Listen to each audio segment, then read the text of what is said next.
playing The Sound of You on our show now for, I think, about a week or so, and it's been getting amazing feedback, so congratulations on that. Oh, thank you. No, thank you for playing it. Appreciate it. No problem. So tell us a little bit about this track. How did this track come into being for you guys? Well, we've been working with Chris Lalick, who's the drummer for Wind Waker in Melbourne. We've actually been working with him on writing and recording all of this. So it was an interesting one. It's the first one that kind of we wrote entirely virtually. We're in SA in Adelaide down here, and he's in Melbourne. So he wrote it in sessions over Zoom. So it's a bit of a different one for us, but it came out pretty good. That's the long and short of it, really. So how did that relationship with Chris start? Like you said, he's in Melbourne, you guys are in SA. How did that relationship begin between the two of you? Yeah, we're looking for someone to work with. I mean, previously for our other releases like singles, and we'd always written ourselves. We've written and produced and everything. Our guitarist Sam is a bit of a whiz with all the producing. So we thought we'd reach out and try and get someone else's perspective on this new release. So we actually shopped around a little bit. We sort of looked online, looked at some artists that we really liked locally, and sort of worked out who had their fingers in all the pies. And it turned out Chris was the man who we liked his sound, and we liked what he was doing, so we got in touch. And he's been really, really good to work with. He's been so accommodating with the distance and working with us remotely. So it's been great. And was there anything kind of inspiring you, or any themes that you wanted to look at in The Sound of You? Yeah, I mean, it's for pretty well all of my songs, I guess, when I'm writing lyrically, it's always kind of this battle internally with like things that are going on either like inside my head or, I try to get things out on paper, which are like a story almost of like things that I'm thinking about at the time. Yep. And this one's, it's about sort of overcoming something or getting yourself in a situation, and you're looking back at the person that you were before, and you kind of miss the past. So that's the theme that came up with it. But there's also a musical theme that kind of runs throughout the lyrics. Like in the first verse, there's a bit of a musical theme with like the harmony and the melody and stuff. So it's kind of interesting. Yeah. Awesome. So this is part of the new EP, The Middle Distance, which is coming out on November 4th. Is this a good example of what we can expect to hear on this EP? Yeah, there's actually a lot of different influences on the EP as a whole. I think it's a good example. Like you in the previous single that we released, Death Throes, there's a bit of a heavier section at the end.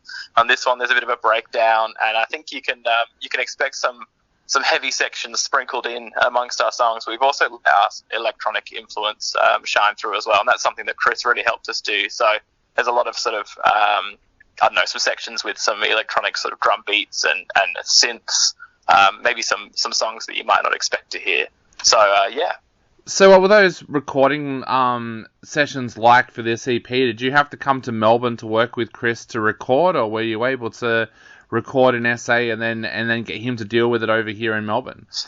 Yeah, it was 50-50 really. So he came down to us in 2021. So it was last year, I think, actually. He came down to us early in the process, and he actually stayed at Sam's house for a couple of days, and we went through all of our demo files and kind of wrote together. And then in February of this year, we went up to Melbourne and actually worked with him there too. So we sort of split it 50-50 and then got the real sort of tracking down at Chris's place in Melbourne. You started back in 2021 on the EP. Did the lockdowns and stuff kind of cause problems for you when you were trying to work on the EP in the early days? Totally. So, like writing and everything, like writing the songs from scratch, that all sort of started in 2020, I guess. It's been in the works for quite some time. But obviously the lockdowns got in the way. We figured, let's see what we can do. Shop around a little bit for producers. Obviously, we, like everyone else, thought that COVID was just going to blow over in a couple of months, how sort of wrong we were. But yeah, it did get in the way quite a bit. But after we'd sort of settled into that rhythm of doing things, we did a couple of sessions over Zoom and had Chris come down to us once lockdowns eased a little bit. And then we were able to go up there to finish it off, and it all worked out quite nicely. It blew out our time frames a little bit, but that's the same I think it's the same story for every band who are working throughout that time. It's been a challenge for the whole industry. So it's just good to get something out. Yeah, and some artists have actually found that's actually been a bit of a positive because it's given them more time to work on each track or to rework tracks. Was that something that you found as well? Yeah, I agree. Actually, I think the sort of uncomfortable situation that we got ourselves in, where we were forced to sort of think outside the box and do things differently creatively, did make us think about different songs we could add to the EP or different elements that we could use in our songs. We had more time to sit with them and actually make them work rather than rushing to get songs and releases out. So yeah, I think I do agree.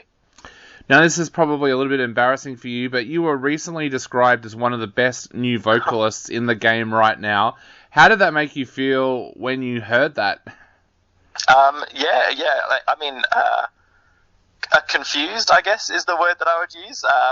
No, I mean, I obviously take pride in what I do and I have fun with it, but I'm not sure I would describe myself as one of the best vocalists in the scene right now. There's some really good talent out there. So, no, just happy to be playing alongside some great local bands. Definitely. Now, we said before, The Sound of You has been getting great feedback from our listeners, and I know it's been getting great feedback from a lot of music fans here in Australia. Does that make you feel less nervous about the EP coming out on November 4th, or are you just totally excited that it's finally coming out?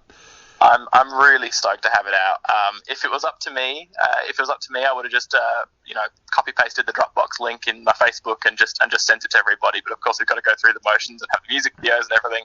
I'm really, really keen for everyone to listen to it. Stoked about the feedback and the support that everyone's been giving it to. So seeing the support on the plays on Spotify, people chucking it in their playlists and stuff, and all the kind words we've gotten on messages has been great. So the EP is out on November 4th. Everything is opened back up now. What have you guys got planned for the summer and going into 2023?